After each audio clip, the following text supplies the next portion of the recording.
Bila kita nampak raut wajah orang yang tenang cerah, maka ketenangan bukan pada wajahnya. Bila nampak orang melangkahkan kaki dengan tenang penuh wibawa, maka ketenangan bukan pada kakinya. Bila tampak ayunan tangannya tak tergesa-gesa, maka bahagia bukan pada tangannya. Di mana letak bahagia itu? Ala fil jasadi mudghah. Ketahuilah dalam jasad ada segumpal, ada sekepal, ada sesuap. Idza salahat salahal jasadu kulluh. Kalau yang segumpal itu baik, maka yang lain ikut menjadi baik. Wa idza fasadat fasadal jasadu kulluh. Kalau yang segumpal itu rusak, maka dia pun ikut menjadi rusak. Yang segumpal itulah yang mengendalikan mata, telinga, tangan, kaki. Yang segumpal itulah tempat rindu, benci, marah, ridha, ikhlas, fasik, hasad, kufur. Di sanalah bersemayam rindu dan benci. Maka jangan terlampau benci. Habib habibaka haunamma. Kalau kau sayang, sayanglah secukupnya sahaja. Karena boleh jadi hari ini kau sayang, besok berubah menjadi kebencian. Kalau kau benci, bencilah secukupnya sahaja. Boleh jadi esok pagi dia menjadi orang yang tersayang. Berapa banyak puan-puan berkata, siapa itu? Itulah orang yang dulu paling aku benci. Tapi hari ini masih ada juga benci, tapi tak banyak. Oleh sebab itu maka dijaga dia.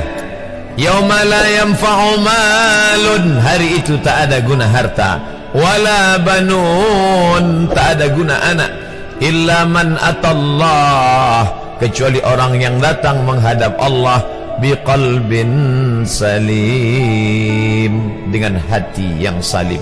Qal, qab, lam, ba, qallaba, berbolak-balik.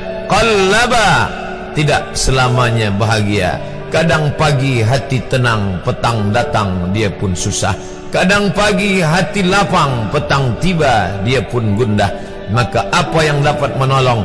Ala bizikrillah, ketahuilah dengan banyak menyebut mengingat Allah, tatma'innul qulub, maka hati akan menjadi lapang. Qalbul mu'min baina asabi'ir rahman, hati orang beriman berada di antara jari jemari kuasa Rahman. Kalau dia hendak, dia balikkan yang senang menjadi susah. Kalau dia berkehendak yang susah, dia balik menjadi lapang. Berapa banyak orang yang tampaknya mungkin kita kata dia susah, tapi dia masih boleh tersenyum. Sebaliknya orang yang menurut pandangan zahir kita cukup segala, makan, pakai, tapi tampaknya kesenangan tak pernah singgah. Apa sebab? Kerana hati milik Allah. Dia ada dalam diri kita, tapi dia bukan punya kita. Lillahi ma fis samawati wa ma fil ard. Apa di langit, apa di bumi, milik Allah. Balikkan kepada Allah. Dari Allah balik kepada Allah. Senang mengucapkannya, payah mengamalkannya, lebih sulit memasukkannya ke dalam hati. Oleh sebab itu maka apa cara supaya hati menjadi lapang? Yang pertama, iman. Mesti ada iman. Percaya bahawa dia ada walaupun tak tampak oleh mata. Dulu ada seorang filosof, dia berkata bahawa aku percaya dia ada bila boleh tampak oleh mata, disentuh tangan, didengar telinga. Tapi bila tidak dapat ditengok mata, dipandang mata, didengar telinga, disentuh tangan, maka dia tidak ada. Inilah orang-orang yang berfaham wujudiyah. Wujud ada, mikrofon ada, mimbar ada, orang ada, kerana aku boleh menatap dengan mata, mendengar suara dengan telinga, bersapa tangan dengan alat yang diciptakan Allah Subhanahu wa ta'ala. Tapi kita mengenal dia bukan kerana rupa. Bahkan bila kita pejam mata nampak berbagai macam rupa, itukah dia? Bukan. Walam yakul lahu kufuwan ahad. Bila kita pandang tengah malam tampak bermacam warna rupa, itukah dia? Ma khatara bibalik fallahu laisa kadzalik. Apa yang terlintas di hatimu, maka dia tidaklah seperti itu. Dia tak dapat dipandang dengan mata. La tudrikuhul absaru, dia tak dapat ditangkap mata.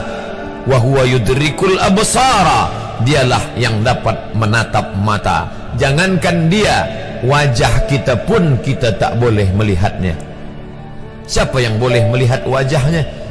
Sementara belum dijumpai cermin, belum pandai orang membuat cermin, orang tak tahu bentuk rupa wajahnya bagaimana. Sampai suatu hari dia dalam perjalanan panjang, dia tengok ada pohonan rindang, lalu kemudian dia berteduh di bawah pohon rindang, menghindar dari panas terik matahari.